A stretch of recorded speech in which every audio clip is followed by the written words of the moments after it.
أعوذ بالله من الشيطان الرجيم.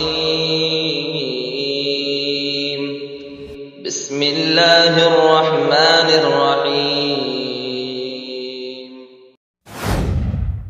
شهر رمضان الذي أنزل فيه القرآن هدى للناس وبينات من الهدى والفرقان فمن شهد منكم الشهر فليصمه ومن كان مريضا أو على سفر فعدة من أيام أخر. السلام علیکم ورحمۃ اللہ وبرکاتہ. قرآن حکیم کے 5ویں پارے کی تفسیر کا خلاصہ پیش خدمت ہے. فرمایا گیا وَلَا مُتَّخِذَاتِ اخدان. اخدان یہ خدن کا پلیورل ہے. خدن یہ سنگولر ہے اور اس کا جو پلیورل آتا ہے جمع اس کی اخدان ہے. خدن مینس فرینڈ، دوست، الصاحب، الصدیق. انگلش میں اس کو فرینڈ بولتے. بتایا گیا کہ اسلام میں بی ایف اور جی ایف کا کوئی تصور نہیں. بی ایف کا مطلب سمجھتے ہیں؟ Boy friend. اور جی ایف کا مطلب گرل فرینڈ. تو اسلام میں بی ایف اور جی ایف کا کوئی تصور نہیں ہے، سب حرام ہے. اسی طریقے سے کچھ چینلز تھے جو خالی سیکسی تھے اور معاشرے کے اوپر، مجتمع اور سوسائٹی کے اوپر اس کے غلط اثرات مرتب ہو رہے تھے. ان کو پوری دنیا میں بین کر دیا گیا. شاید اب پھر چالو کر دیا گیا ہے، اللہ بہتر جانے. بہرحال کچھ چینلز ابھی ہیں جو اس طریقے کی بے حیائی اور فحاشی پھیلا رہے ہیں اور نوجوانوں کے اوپر اس کے غلط اثرات مرتب ہو رہے ہیں. لہذا حکومتی سطح پر ایسی مہم چلائی جائے کہ اس بے حیائی اور فحاشی پر قدغن لگے. فرمایا گیا وَلَا مُتَّخِذَاتِ اخدان. ایسی عورتیں جو دوست بنانے والیاں نہ ہوں، چوری چھپے آشنائیاں کرنے والی نہ ہوں.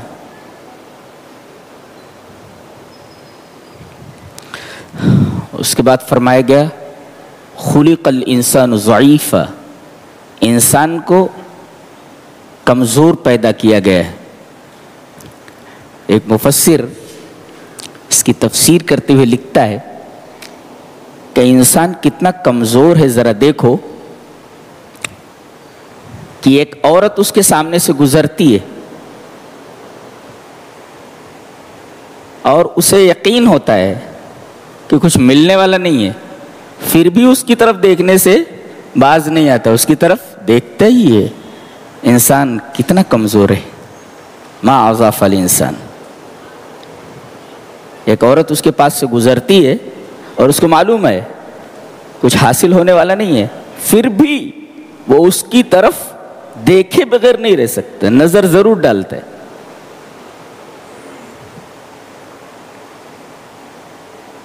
ساتھ میں فرمایا گیا وَيُرِيدُ الَّذِينَ يَتَّبِعُونَ الشَّهَوَاتِ أَن تَمِيلُوا مَيْلًا عَظِيمًا. نوجوانوں کے لیے بہت بڑا پیغام ہے کہ اصحاب شہوات جو سیکس میں مبتلا ہیں، ان کے ذہن پہ جنس سوار ہے، شہوت سوار ہے، سیکس سوار ہے. ایسے لوگوں سے دور رہو، ان کو اپنا دوست مت بناؤ، اس لیے کہ یہ تم کو اپنی طرف پوری طرح جھکا لیں گے، تمہارے اوپر اپنے غلط اثرات ڈال دیں گے، تم ان کے رنگ میں رنگ جاؤ گے. وَيُرِيدُ الَّذِينَ يَتَّبِعُونَ الشَّهَوَاتِ. جو لوگ شہوات کے پیچھے چل رہے ہیں، اپنی خواہشات کے پیچھے چل رہے ہیں، وہ چاہتے ہیں ان تمیلوا میلا عظیما کہ تم پوری طرح ان کی طرف مائل ہو جاؤ. ایک نقطہ ملا کہ جو آدمی غلط ہوتا ہے وہ چاہتا ہے کہ اس کے زیادہ سے زیادہ فالوورز ہوں تاکہ اس کی طرف شذوذ کی انگلی نہ اٹھے. ارے بھائی میں اکیلا تھوڑی ہوں, اتنے سارے لوگ ہیں. تو غلط کار لوگ اپنے فالوورز زیادہ بناتے ہیں تاکہ ان کے شذوذ کی طرف لوگوں کی نگاہیں نہ اٹھیں, لوگوں کی انگلیاں نہ اٹھیں کہ دیکھو یہ کیسا کام کر رہا ہے.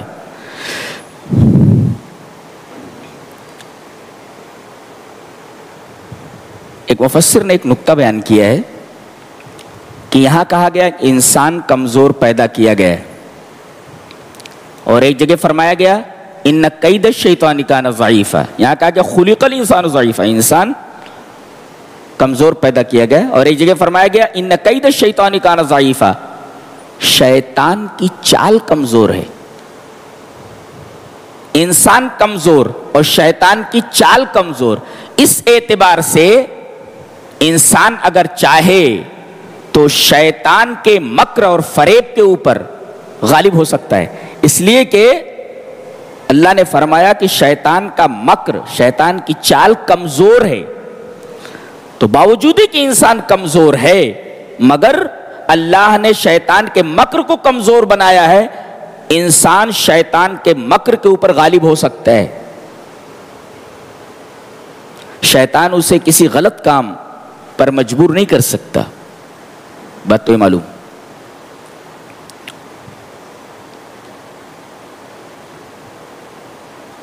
اس کے بعد یہ فرمایا گیا یا ایھا الذین آمنوا لا تاکلوا اموالکم بینکم بالباطل, اے ایمان والو تم آپس میں ایک دوسرے کا مال باطل طریقے سے مت کھاؤ. ولا تقتلوا انفسکم, اور اپنے آپ کو قتل مت کرو. اپنے آپ کو قتل کرنے کا ایک مطلب تو یہ بتایا گیا کہ ایک مسلمان دوسرے مسلمان کو قتل نہیں کر سکتا, اس لیے کہ ایک مسلمان دوسرے مسلمان کا بھائی ہے اور بالکل وہی ہے, وہ اس کا نفس ہے سمجھو. تو ایک مسلمان دوسرے مسلمان کا قتل نہیں کر سکتا. اور دوسرا مطلب یہ کہ خودکشی کرنا حرام ہے. فلا تقتلوا انفسکم, تم لوگ اپنے آپ کو قتل مت کرو, یعنی سوسائڈ مت کرو. مدینہ میں ایک صاحب تھے, ان کو کوئی بیماری تھی, بیماری سے پریشان ہو کر کے انہوں نے سوسائڈ کر لیا. کیسے کہ انہوں نے اپنی انگلی کاٹ لی اور اتنا خون بہا کہ اسی میں وہ انتقال کر گئے, مر گئے. نبی کریم صلی اللہ علیہ وسلم نے ان کی نماز جنازہ نہیں پڑھی. سوال یہ ہے کہ خودکشی کرنے والے کی نماز جنازہ پڑھی جا سکتی ہے یا نہیں؟ جواب اس کا یہ ہے کہ جن لوگوں کے اثرات معاشرے کے اوپر پڑتے ہیں ایسے لوگوں کو چاہیے کہ ایسے آدمی کی نماز جنازہ نہ پڑھیں. ہاں دوسرے مسلمان جا کر ان کی نماز جنازہ پڑھ لیں. مدینہ میں ایسے ہی ہوا تھا, نبی نے نہیں پڑھا تھا, بقیہ تمام صحابہ کرام جو تھے انہوں نے جا کر کے اس کی نماز جنازہ پڑھ لی تھی. اس کے بعد فرمایا گیا اگر تم بڑے بڑے گناہ چھوڑ دو تو چھوٹے چھوٹے گناہ جو ہیں وہ اللہ معاف کر دے گا. کیا عجیب بات ہے, یعنی سمجھے یہ بڑا گناہ ہے, اب یہ چھوٹے چھوٹے گناہ ہیں. تو اگر تم بڑے بڑے گناہ چھوڑ دو تو اللہ تبارک و تعالیٰ ان بڑے بڑے گناہوں کے چھوڑ دینے کی وجہ سے, گناہ کبیرہ کو چھوڑ دو گے تو اس کی وجہ سے, صرف چھوڑنے کی وجہ سے تمہارے گناہ صغیرہ معاف ہو جائیں گے. اب سوال یہ ہے بڑا گناہ کس کو بولتے ہیں؟ ہم کیسے ڈیفرینشیٹ کریں, ہم کیسے متمیز کریں کہ یہ چھوٹا گناہ ہے یا بڑا گناہ ہے؟ جواب اس کا یہ ہے کہ اگر کسی غلط کام میں 3 باتیں پائی جائیں یا تینوں میں سے کوئی ایک بات پائی جائے تو وہ بڑا گناہ ہے. ایک تو اس پر وعید ہو, ایسا کرے گا تو جہنم میں جائے گا, ایسا کرے گا تو قبر میں یہ عذاب ہوگا, ایسا کرے گا تو حشر میں یہ پریشانی تجھے لاحق ہوگی. تو جس کے اوپر وعید ہو, وعید کا مطلب ڈانٹا گیا اس کو, اگر ایسا کرے گا تو جہنم میں ڈال دوں گا, جہنم میں چلا جائے گا, تو جس پر وعید ہو. اور دوسرے جس پر لعنت کی گئی ہو, جیسے کہا گیا کہ جو علم کو چھپا لے تو اس کے اوپر لعنت کرنے والوں کی لعنت, فرشتوں کی لعنت, تمام انسانوں کی. تو جس گناہ کے اوپر لعنت کی گئی ہو وہ بھی گناہ کبیرہ ہے. اور تیسرے جس گناہ کے اوپر سزا متعین ہو، جیسے کوئی چوری کر لے تو اس کا ہاتھ کاٹ دیا جائے، یہ سزا ہے. اس کا مطلب یہ کہ چوری بڑا گناہ ہے اس لیے کہ اس کے اوپر حد مقرر ہے. زانی اگر غیر شادی شدہ ہے تو اس کو 100 کوڑے لگائے جائیں، اور اگر شادی شدہ ہے تو رجم کر دیا جائے. تو دیکھو سزا متعین ہے. اس کا پتہ یہ چلا کہ زنا گناہ کبیرہ ہے. تو گناہ کبیرہ کو اور صغیرہ کو کیسے پہچانیں گے؟ وعید ہو کہ یہ گناہ کرے گا تو جہنم میں چلا جائے گا، اور دوسرے لعنت کی گئی ہو کہ ایسا گناہ کرنے والے کے اوپر اللہ کی لعنت ہو، فرشتوں کی لعنت وغیرہ لعنت ہو، اور تیسرے یہ کہ اس پر سزا حد مقرر ہو. ان تینوں کے علاوہ جتنے بھی گناہ ہیں سب چھوٹے چھوٹے گناہ ہیں. گویا کہ گناہوں کی 2 قسمیں ہوئیں، صغیرہ گناہ اور کبیرہ گناہ. تو اگر بڑے بڑے گناہ چھوڑ دو گے تو چھوٹے چھوٹے گناہ اللہ تبارک و تعالیٰ ان بڑے بڑے گناہوں کے چھوڑ دینے کی وجہ سے ویسے ہی معاف کر دے گا. آگے فرمایا گیا کہ الرجال قوامون علی النساء، مرد عورتوں کے قوام ہیں.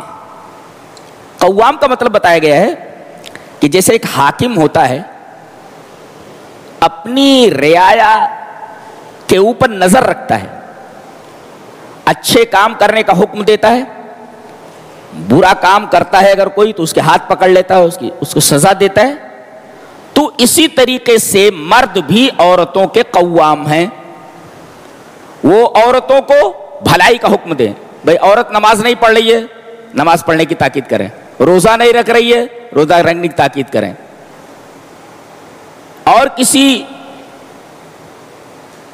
مذموم فعل کے اندر مبتلا ہے تو اس کو روکیں، منع کریں.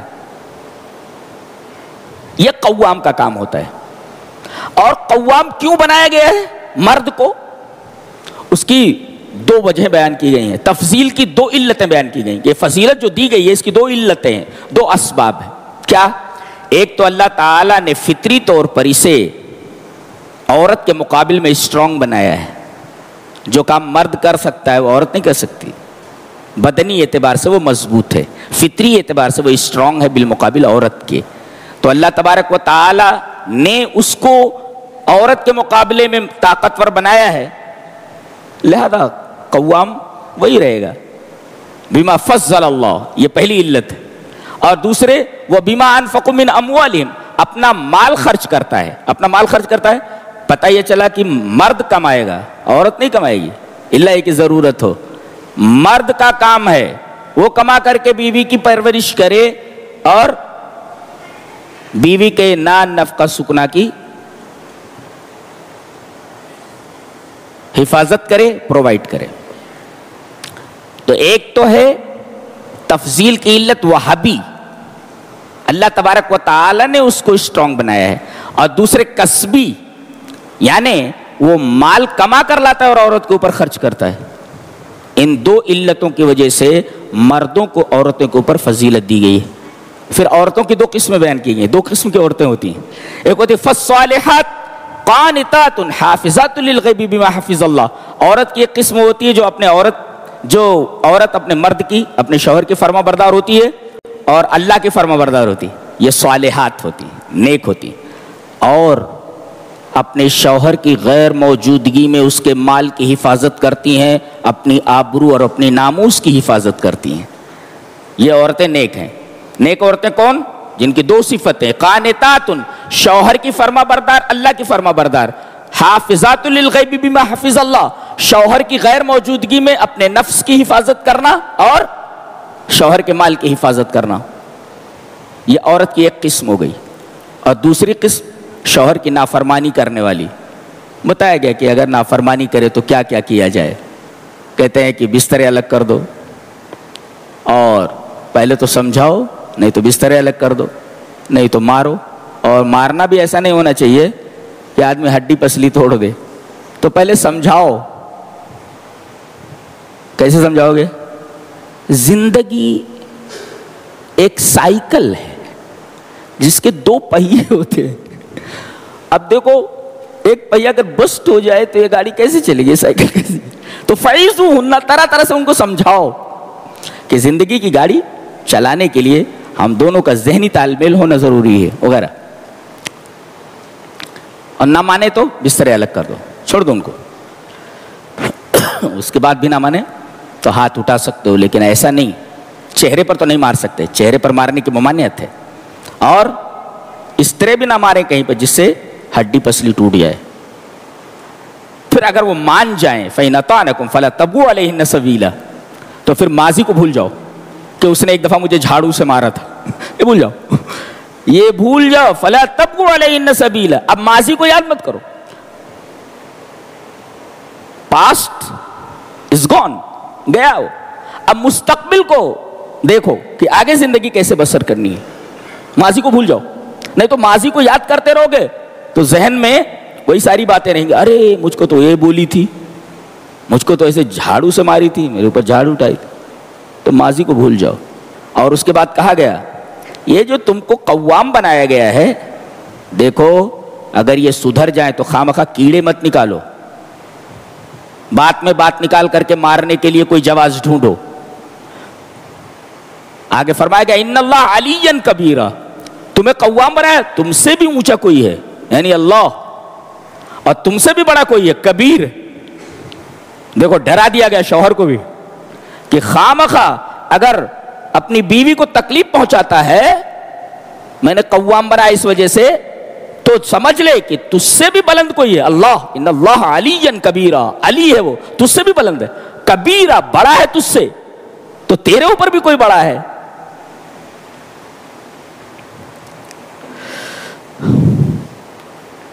اس کے بعد فرمایا گیا کہ اگر کوئی آدمی حالت نشہ میں ہو تو مسجد کے قریب نہ آئے. اللہ اکبر. یا ایھا الذین آمنوا لا تقربوا الصلاۃ وانتم سکارا, کوئی آدمی شراب پی کر کے مسجد میں تو آنا درکنار, مسجد کے قریب بھی نہ آئے. پتہ یہ چلا کہ اللہ کے دربار میں شرابی کا آنا سختی سے منع ہے, ممنوع ہے. اس میں اللہ کے گھر میں, اللہ کے دربار میں شرابی کی حاضری ممنوع ہے, نہیں حاضر ہو سکتے. شراب اتنی بری چیز ہے, شراب اتنی بری چیز ہے کہ اگر کوئی شراب پی لے تو مسجد میں داخل ہونا تو درکنار, مسجد کے قریب آنا بھی اس کے لیے منع ہے. یعنی دربار الہی میں شرابی کی حاضری ممنوع ہے. شراب اتنی بری بلا ہے. آدمی وضو کے بعد عورت کو چھو دے تو وضو ٹوٹے گا؟ نہیں ٹوٹتا. نماز پڑھ رہا ہو, نماز کی حالت میں عورت کو چھو دے تو نماز باطل نہیں ہوتی. حضرت عائشہ رضی اللہ تعالیٰ عنہ, کمرہ کتنا تو چھوٹا تھا, جب آپ رات میں نماز پڑھتے تو حضرت عائشہ رضی اللہ تعالیٰ عنہ ایسے پیر پھیلا لیتی, اور جب نبی کریم صلی اللہ علیہ وسلم سجدے میں جاتے تو ان کے پیر کے اوپر مارتے تو وہ پیر سمیٹ لیتی, پھر آپ وہاں سجدہ کرتے. جی, پتہ یہ چلا کہ نماز میں عورت کو چھو لینے سے وضو نہیں ٹوٹتا اور نماز بھی باطل نہیں ہوتی. ایک مسئلہ تھا. اس کے بعد کہا گیا کہ یہودی جب بگڑ گئے, ان کے بگاڑ کی وجہ سے پتہ نہیں کتنی مرتبہ انہیں سزا دی گئی اور عبرتناک سزا دی گئی ہے, لیکن یہ اپنی حرکتوں سے باز نہیں آتے. یہ اصل میں اس ظام میں مبتلا ہیں کہ ہم اللہ کے بیٹے ہیں, ہم نبیوں کی اولاد ہیں, لہذا حکومت کرنے کا اور پوری دنیا پر غالب رہنے کا حق ہمیں ہے. اور اپنی ان حرکتوں کی وجہ سے یہ بار بار تعذیب کا شکار ہوئے ہیں, اور بادشاہوں نے دوسری جگہوں سے آ کر کے ان کے اوپر حملے کیے, بیت المقدس کو تاراج کر دیا, زمیں بوس کر دیا وغیرہ وغیرہ. کوئی آدمی جب اخلاق کے میدان میں دیوالیہ ہو جاتا ہے اور نکما ہو جاتا ہے, کام دھندا کچھ کرنا نہیں چاہتا, تو جانتے ہیں وہ جادو کے پیچھے پڑ جاتا ہے, نجومیوں کے پیچھے پڑ جاتا ہے. فرمایا گیا الم تر الی الذین اوتوا نصیبا من الکتاب یؤمنون بالجبت والطاغوت, یہ لوگ جبت اور طاغوت پر ایمان لاتے ہیں. ذرا دیکھو, اللہ فرما رہا ہے کہ ان کو کتاب دی گئی ہے اور یہ جبت اور طاغوت کے اوپر ایمان لاتے. جبت کس کو بولتے ہیں؟ جبت کہتے ہیں الساحر, یہ الساحر, اور طاغوت الکاہن. جیسے وہ نجومی کے پاس جاتے ہیں نا, وہ ایک طوطے کو پنجرے میں لیے بیٹھا رہتا ہے اور کچھ کارڈز وغیرہ ہوتے ہو. اب وہ خود تو فٹ پاتھ کے اوپر بیٹھا ہوا دوسروں کی تقدیر بتا رہا ہے. وہ طوطا خود وہاں سے بھاگ نہیں سکتا, وہ بیچارہ دوسروں کی تقدیر کیا بتائے گا, وہ تو خود مقید ہے. جو مقید ہو, جو خود ریسٹرکٹڈ ہو, بند ہو, وہ دوسروں کی قسمت کیا بتا سکتا ہے. لیکن لوگوں کی عقلوں پر پتھر پڑ جائیں تو ایسے لوگ پیسے دے کر کے اپنی قسمت کا حال معلوم کرتے. وہ جو کارڈ نکال کر کے دے دے گا وہی اس کی قسمت ہے. وہ طوطا جو کارڈ نکال کر کے دے دے گا. یہ سب جبت کے دائرے میں آتا ہے. جبت اس کی تفسیر کی گئی حدیث میں, العیافہ, الطرق, الطیارہ. طیارہ کا مطلب کسی پرندے کو اڑا کر کے اگر وہ دائیں طرف چلا جاتا تو کام کرنے کے لیے جاتے, بائیں طرف چلا جاتا تو لوٹ آتے. جیسے دائیں ہاتھ کی ہتھیلی میں کھجلی ہو رہی ہے, کچھ رقم, کچھ نوٹ آنے والا ہے, اور بائیں ہاتھ کی ہتھیلی میں کھجلی ہو رہی ہے, کچھ پیسہ جانے والا ہے. بلی راستہ کاٹ گئی, کچھ انہونی ہونے والی ہے. بعض لوگ تو کار سے جا رہے ہوتے ہیں, بلی راستے کے اس طرف سے اس طرف چلی جاتی ہے, فوراً وہاں سے لوٹ آتے ہیں. ارے بلی جائے گی کہاں, اس کو ادھر سے ادھر جانا ہے تو کہاں سے جائے, اڑ کر تھوڑی جائے گی, وہ تو ویسے ہی جائے گی نا, اس کو جانا ہے.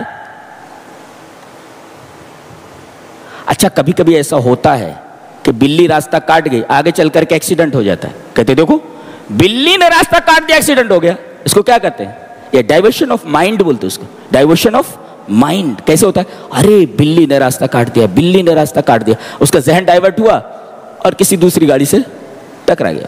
اس کو کہتے ہیں ڈائیورشن آف مائنڈ. بلی کے گزرنے سے یہ ایکسیڈنٹ نہیں ہوا بلکہ ڈائیورشن آف مائنڈ سے ایسا ہوا.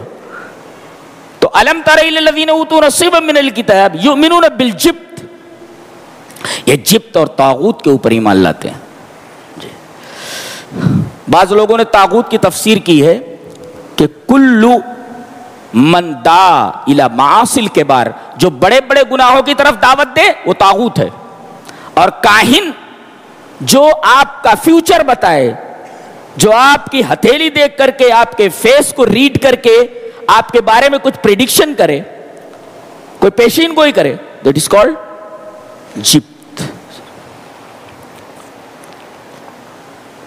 اس کے بعد آیت تیمم ہے کہ پانی اگر نہ ملے تو تیمم کر لو. تیمم کیسے کرنا, پاک مٹی, فتیمموا صعیدا طیبا, پہلے پاک مٹی دیکھو, یہ پاک مٹی یہاں رکھ دی, مٹی مل گئی, پانی نہیں ہے, تیمم کرنا ہے تو فتیمموا صعیدا طیبا, پاک مٹی رکھ دی, پاک مٹی ہوئی. اب اس کے بعد طریقہ کیا ہے, نبی نے بتایا ہے. تیمم کا طریقہ پورا کا پورا نبی کریم صلی اللہ علیہ وسلم نے بتایا ہے. تیمم کو ایسے کرنا, پاک مٹی رکھ دی, اس کے بعد ہاتھ ایسے مارنا, دونوں ایسے مارے. اس کے بعد یہ پھونکنا بھی ہے, سنت ہے یہ پاک مٹی. ایک پہلے نیت کر لیں, نمبر 1 نیت. اس کے بعد پاک مٹی پر ہاتھ مارنا, 2, پھر یہ پھونک مارنا, نمبر 3, پھر اس کے بعد چہرے پر ہاتھ پھیرنا, نمبر 4. اس کے بعد بائیں ہاتھ کی ہتھیلی کو دائیں ہاتھ کی پشت کے اوپر اس طرح لے جانا, پھر اس سے یہ تیمم ہو گیا. اس میں ناک واک میں کچھ نہیں ڈالنا ہے, وہ تیمم ناک میں کیا ڈالنا ہے, تو مٹی ہے, وہ پانی تھوڑی ناک میں ڈالنا ہے. تو تیمم کس طرح کریں گے, پہلے نیت کر لیں, نیت کرنے کے بعد پاک مٹی سامنے رکھ لیں, اس کے بعد ہاتھ مارے, نیت پاک مٹی سامنے ہے, یہ طریقہ, ہاتھ مارے,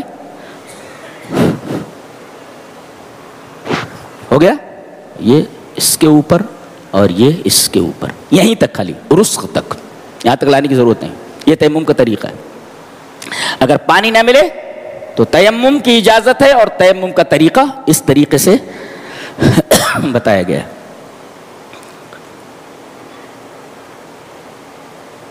اس کے بعد قصر کا مسئلہ بیان کیا جا رہا ہے کہ اگر آپ حالت سفر میں فَإِذَا ضَرَبْتُمْ فِي الْأَرْضِ فَلَيْسَ عَلَيْكُمْ جُنَاحٌ أَن تَقْصُرُوا مِنَ الصَّلَاةِ, آپ سفر میں گئے, اب آپ چاہیں تو قصر کر سکتے ہیں, یعنی 4 رکعت والی نماز 2 رکعت پڑھ سکتے ہیں, 3 رکعت والی 3 ہی پڑھیں گے, 2 والی 2 ہی پڑھیں گے, وہ آدھی نہیں ہوتی. 4 رکعت والی جو نماز ہے اسے آپ 2 پڑھیں. اچھا ایک بات اور یاد رکھیں کہ آپ سنتیں نہ پڑھیں، سنتیں نہ پڑھیں. جیسے آپ ظہر کی نماز سفر میں پڑھنا چاہتے ہیں تو آپ 2 رکعت پڑھ لیں، پہلے 4 پڑھنے کی اور بعد میں 2 رکعت پڑھنے کی ضرورت نہیں. عصر میں تو 4 ہی رکعت ہے، اس میں نفل وفل تو ہے ہی نہیں، لہذا 2 رکعت آپ پڑھ لیں. مغرب میں 2 رکعت بعد میں سنت ہے، آپ چھوڑ دیں، 3 رکعت پڑھ لیں. عشاء کے بعد 2 رکعت سنت ہے، آپ چھوڑ دیں اسے. ہاں، نبی کریم صلی اللہ علیہ وسلم کی عادت مبارکہ یہ تھی کہ جب آپ سفر میں ہوتے تو فجر کی 2 سنتیں نہیں چھوڑتے تھے. پتہ یہ چلا کہ ایک ہوتی ہے سنت، ایک ہوتی ہے سنت تاکیدی اور ایک ہوتی ہے سنت تاکید در تاکید.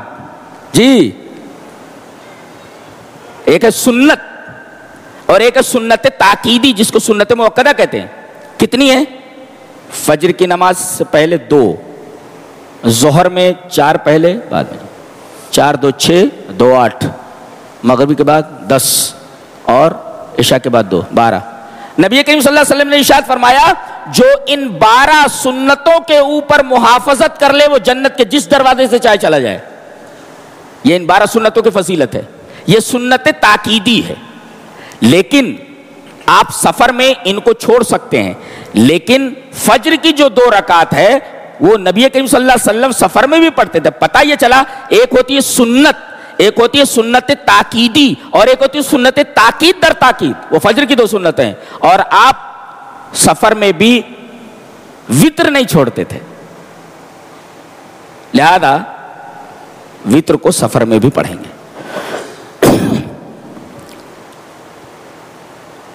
کیسے؟ یہ آپ کا گاؤں ہے. یہ جیسے آپ اپنے گھر سے نکلے اور جہاں گاؤں کی سرحد ختم ہوتی ہے وہاں لکھا رہتا ہے یہاں سے دوسرے گاؤں کی حد شروع ہوتی ہے، یہ حد ختم ہو گئی. لہذا جیسے ہی آپ اپنے گاؤں کی حد سے نکل گئے وہیں سے آپ قصر کرنا شروع کر سکتے ہیں، اگرچہ وہاں سے آپ کو آپ کا گھر نظر آتا ہو. آپ اپنے گاؤں کی حد سے نکل گئے وہیں سے آپ قصر کرنا شروع کر دیں. کتنی دور پر آپ قصر کر سکتے ہیں؟ حضرت انس کی روایت ہے کہ نبی اکرم صلی اللہ علیہ وسلم نے ارشاد فرمایا، بلکہ آپ کی عادت بتائی گئی کہ جب آپ سفر کرتے تو 3 فرسخ کے اوپر آپ 2 رکعت پڑھتے، صلی رکعت یعنی قصر کرتے. 3 فرسخ کتنا ہوتا ہے؟ اس کو کلومیٹر میں چینج کیا ہے علماء نے، تو 24.5 یعنی 24.5 کلومیٹر اگر آپ کو سفر کرنا ہے تو آپ نماز کو قصر کر سکتے ہیں. اپنے گاؤں سے آپ نکلے، حد ختم ہوئی، سفر کتنا؟ 24.5 کلومیٹر، تو آپ قصر کریں گے. کتنے دن تک قصر کریں گے؟ جیسے آپ لوگ اسٹوڈنٹس ہیں، اب آپ ایک کریش کورس کرنے کے لیے آئے ہیں. آپ کو کتنے دن رہنا ہے؟ 15 دن کا کریش کورس ہے. تو 15 دن، کیونکہ 4 دن سے زیادہ ہے، 4 دن سے زیادہ یا 4 دن آپ کو رہنا ہے، 4 دن یا 4 دن سے زیادہ تو پوری پڑھیں گے.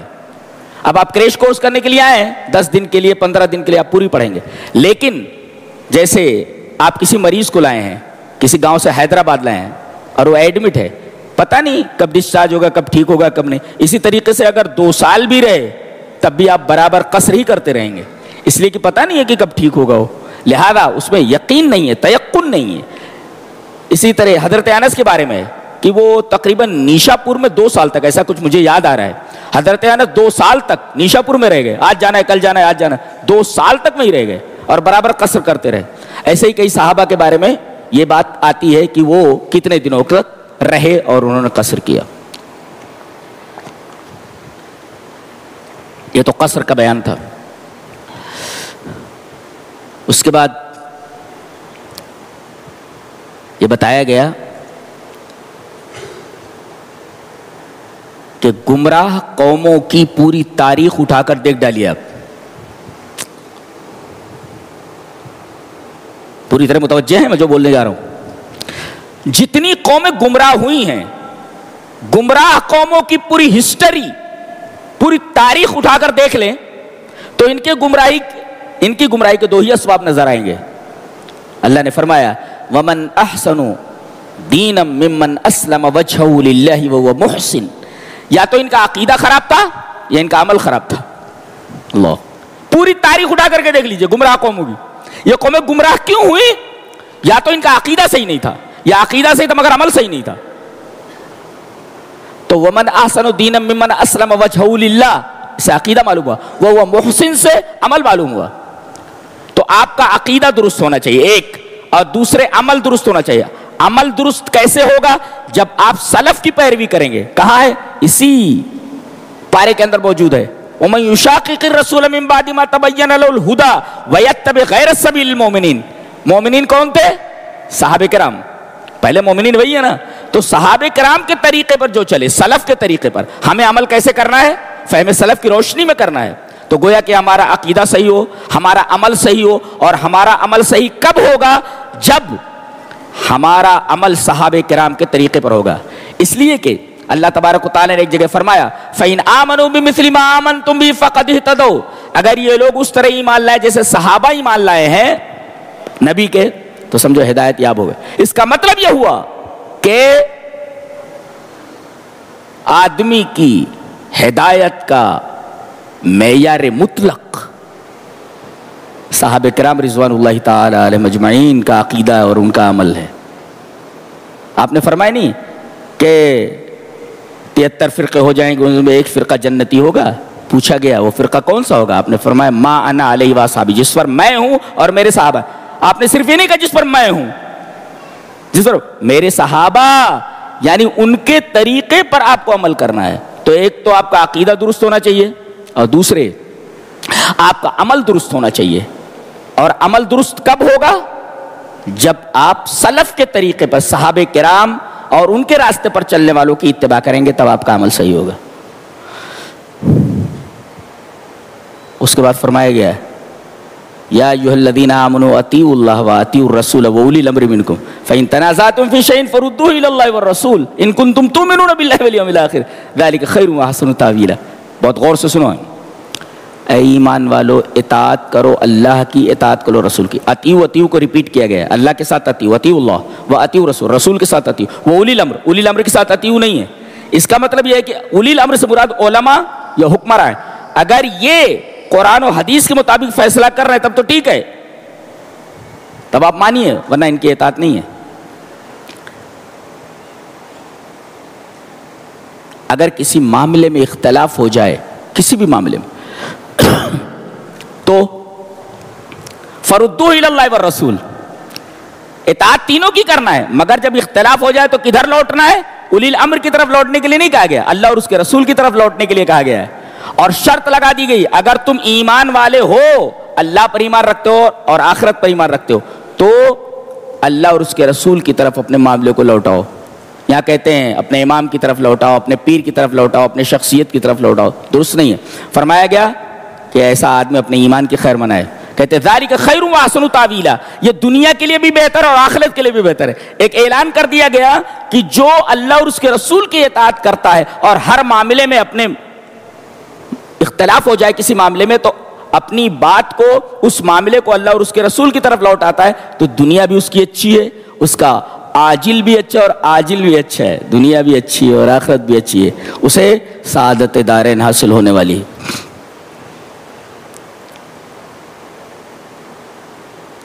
شیطان کا ایک کام ہے بڑا بہترین. اس نے کہا ہے اللہ سے جب اسے گمراہ کیا گیا تھا, وَلَأُضِلَّنَّهُمْ وَلَأُمَنِّيَنَّهُمْ, میں انہیں گمراہ کر دوں گا اور ضرور بھی ضرور گمراہ کروں گا. اور بہت کامیاب ہو گیا وہ, کامیاب ہو گیا گمراہ. وَلَأُمَنِّيَنَّهُمْ, اور میں انہیں آرزوؤں میں مبتلا کر دوں گا. آرزوؤں میں مبتلا کرنے کا کیا مطلب ہے؟ ارے ابھی تو پوری جوانی پڑی ہے, ارے بوڑھے ہوں گے, جب قبر میں ایک پیر لٹک جائے گا تب توبہ کر لیں گے. ابھی شباب ہے, کر لو خطائیں جی بھر کے, کہ اس مقام پہ عمر رواں ملے نہ ملے, تو ابھی جوان ہیں ہم, جوش جوانی میں جو کچھ چاہو کر لو, بعد میں توبہ کر لیں گے. یہ دماغ میں ڈالتا ہے. ارے عمر پڑی ہے, ابھی مزے کر لو, ایسا ذہن میں ڈالتا ہے. یعنی توبہ کی تاخیر کرواتا ہے، وہ توبہ کی تاخیر کرواتا ہے، گناہ کروا دیتا ہے اور توبہ کو مؤخر کروا دیتا ہے، یہ ذہن میں ڈال کر کے آرزوؤں میں مبتلا کر دیتا ہے۔ اور آیت کریمہ آئی یہیں پر، اینما تکونوا یدرککم الموت ولو کنتم فی بروج مشیدہ، موت تمہیں پکڑ لے گی، تم چاہے سیمنٹڈ برجوں کے اندر ہو، مضبوط قلعوں کے اندر ہو، موت وہاں پہنچ جائے گی، کوئی قلعہ موت کو نہیں روک سکتا۔ اللہ سامنے سے اٹھا کر لے کے چلا جاتا ہے ملک الموت اور اس کے ساتھ، اور کوئی کچھ نہیں کر سکتا۔ ڈاکٹر سوری ہم مریض کو بچا نہیں سکے، پھر کیا پڑھ کے آیا؟ گھاس چھیلتا رہے، کیا پڑھ کے آیا؟ سوری ہم مریض کو بچا نہیں سکے۔ ڈاکٹر کے سامنے سے ملک الموت اٹھا کر کے لے جا رہا ہے، کوئی کچھ نہیں کر سکتا۔ ماں باپ کے سامنے سے اٹھا کر کے لے جا رہا ہے، بڑے بڑے سائنسدانوں کے سامنے سے اٹھا کر لے جا رہا ہے، کوئی اس کو روک نہیں سکتا۔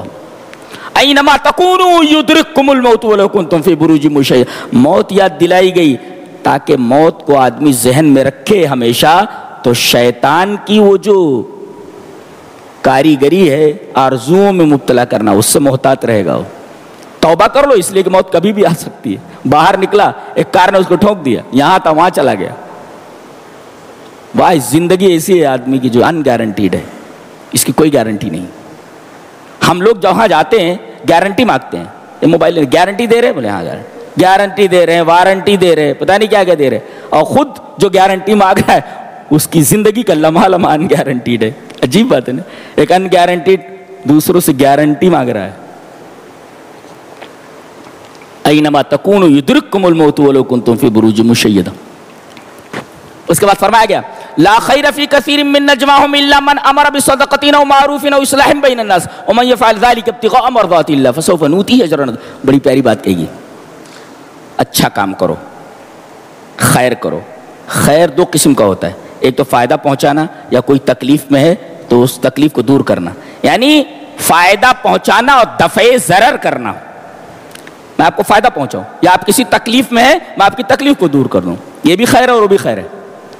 میں آپ کو فائدہ پہنچاؤں، یہ خیر ہے، اور آپ کسی تکلیف میں ہے میں دفع ضرر کر دوں، تکلیف کو دور کر دوں، یہ بھی خیر ہے۔ اب دیکھو، ایک ہوتا ہے خیر جسمانی، جیسے ہم نے آپ کو کچھ پیسے دے دیے، آپ کے پاس پیسے نہیں تھے کھانے کے لیے، میں نے آپ کو پیسے، الا من امر بصدقۃ، یہ بدنی بھلائی ہے، یہ بدنی خیر ہے، صدقہ دے دیا آپ نے، او معروف، یہ روحانی خیر ہے، کوئی بھلی بات آپ نے بتا دیا، جیسے آپ میری بات سن رہے ہیں، اللہ تعالیٰ آپ کو اس پر عمل کی توفیق دے دے تو جو ثواب آپ کو ملے گا وہی مجھے ملے گا، یہ معروف، یہ روحانی خیر ہے۔ صدقہ کر دیا یہ جسمانی خیر، معروف کوئی اچھی بات بتا دی یہ روحانی خیر، اور اصلاح بین الناس، لوگوں کے درمیان اصلاح کر دی۔ دو بھائی آپس میں ایک دوسرے سے لڑائی کر کے بیٹھے ہوئے تھے، ایک دوسرے کے دشمن بن بیٹھے تھے، ان کے درمیان اس نے اصلاح کرا دی، یہ بھی ایک طریقے کا خیر ہے۔ اور کہا وَمَن يَفْعَلْ ذَلِكَ ابْتِغَاءَ، یہ ساری چیزیں جو خیر ہیں اس وقت خیر ہو سکتی ہیں جب یہ کام صرف اللہ کی رضا کے لیے ہو۔ اگر آپ کسی کو صدقہ دے دیں اللہ کی رضا نہ ہو، صدقہ بیکار ہے۔ اگر آپ کسی کو معروف اچھی بات بتا دیں، اگر آپ اللہ کی رضا کے لیے نہیں کر رہے، بیکار ہے۔ اگر آپ کسی کے درمیان اصلاح کرا دیتے لیکن آپ اللہ کی رضا کے لیے نہیں کر رہے تو یہ بھی بیکار ہے۔ وَمَن يَفْعَلْ ذَلِكَ ابْتِغَاءَ مَرْضَاتِ اللَّهِ فَسَوْفَ نُؤْتِيهِ أَجْرًا عَظِيمًا۔ صدقہ آپ کا اللہ کی راہ میں قبول، معروف قبول، اصلاح بین الناس قبول، شرط یہ ہے کہ آپ یہ ساری چیزیں اللہ کو خوش کرنے کے لیے، اللہ کو راضی کرنے کے لیے کریں۔ آدمی دنیا میں بزنس کرتا ہے، ایک بات بتاؤ، نقصان کے لیے کرتا ہے کہ گھاٹے کے لیے کرتا ہے؟ اگر اس کو معلوم ہو جائے کہ میں جس بزنس میں پیسہ لگانے جا رہا ہوں اس میں گھاٹا ہے، نہیں لگائے گا۔ اللہ فرما رہا ہے وَمَن يَتَّخِذِ الشَّيْطَانَ وَلِيًّا مِّن دُونِ اللَّهِ فَقَدْ خَسِرَ خُسْرَانًا مُبِينًا۔ شیطان سے دوستی 100% گارنٹی ہے خسارے کی۔ عجیب بات ہے، جانتے ہیں کہ شیطان کی دوستی سے صرف اور صرف بزنس کے اندر گھاٹا ہونے والا ہے، پھر بھی بزنس اسی کے ساتھ کر رہے ہیں، شیطان کے ساتھ۔ وَمَن يَتَّخِذِ الشَّيْطَانَ وَلِيًّا مِّن دُونِ اللَّهِ فَقَدْ خَسِرَ۔ کتنا انسان پاگل ہے، دنیا کے معاملے میں تو ایسا ہے، بزنس میں پیسہ وہاں ڈالے گا جہاں وہ نفع دیکھتا ہے، لیکن جہاں جنت کا معاملہ آ جائے میں شیطان سے دوستی کر لے گا وہ، جہاں 100% گارنٹی ہے نقصان کی، خسارے کی. ومن يتخذ الشیطان ولیا ومن يتخذ الشیطان ولیا من دون اللہ فقد خسر خسرانا مبینا. ایک دم واضح گھاٹے میں چلا جاتا ہو. کبھی کبھی ایسا ہوتا ہے کہ شادی ہو گئی، شوہر میں بیوی میں نہیں بن رہی، لڑکی اور لڑکے میں نہیں بن رہی. لڑکے سے پوچھا گیا کہ بھئی کیوں چھوڑنا چاہتا ہے اس کا؟ بولے اس کی صورت مجھے پسند نہیں. صورت پسند نہیں. پھر کیسے کر لیا؟ بولے جب فوٹو دکھایا گیا تھا تو کوئی دوسری دکھ رہی تھی. ایسے طرح طرح کے بہانے بناتا، طرح طرح کے بہانے بناتا. اور کبھی کبھی ایسا ہوتا ہے عورت کہتی ہے یہ کسی لائق نہیں، نکما ہے یہ، لہذا میں اس کے ساتھ نہیں رہتی. اچھا، تو کبھی کبھی شوہر اور بیوی ایک دوسرے کے ساتھ نہیں رہنا چاہتے تو کیا الگ ہو جائیں؟ بالکل الگ ہو جاؤ. اگر سچ مچ دونوں آپس میں زندگی نہیں بسر کر سکتے تو ایک اصول بتایا گیا، وَإِن يَتَفَرَّقَا يُغْنِ اللَّهُ كُلًّا مِّن سَعَتِهِ. اللہ مالدار بنا دے گا دونوں کو. اس کا مطلب یہ ہے کہ فراق کو بھی جدائی کو بھی مکروہ مت سمجھو، ناپسندیدہ مت سمجھو. کبھی کبھی ایسا ہوتا ہے فراق اور جدائی یہ بھی غنا کا سبب ہوتی ہے. مالدار ہو جاؤ گے دونوں.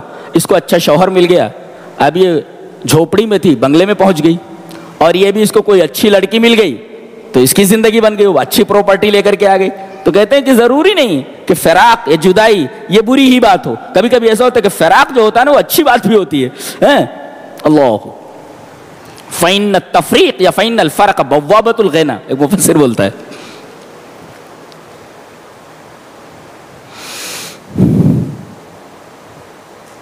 اس کے بعد کہا گیا اَيَبْتَغُونَ عِنْدَهُمُ الْعِزَّةَ، کیا یہ لوگ ان کے پاس عزت تلاش کر رہے ہیں؟ کوئی امریکہ سے عزت تلاش کر رہا ہے، کوئی لندن سے عزت تلاش کر رہا ہے. ہمارے تعلقات امریکہ سے وابستہ ہو جائے ہم کو عزت مل جائے گی، ہماری کالر ٹائٹ ہو جائے گی.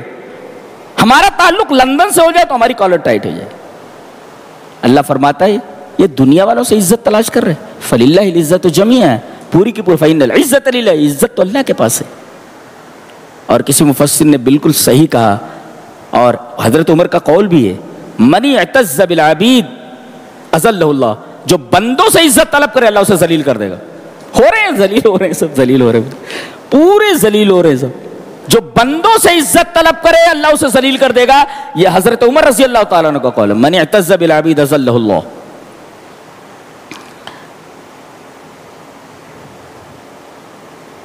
اس کے بعد فرمایا گیا کہ جیسے ایک مرد ہوتا ہے، ایک عورت ہوتی ہے، اور بیچ بیچ کا ایک ہوتا ہے، وہ بیچ بیچ کا ایک ہوتا ہے مخنث، ہجڑا، کنر، وہ جو ہوتا ہے بیچ میں.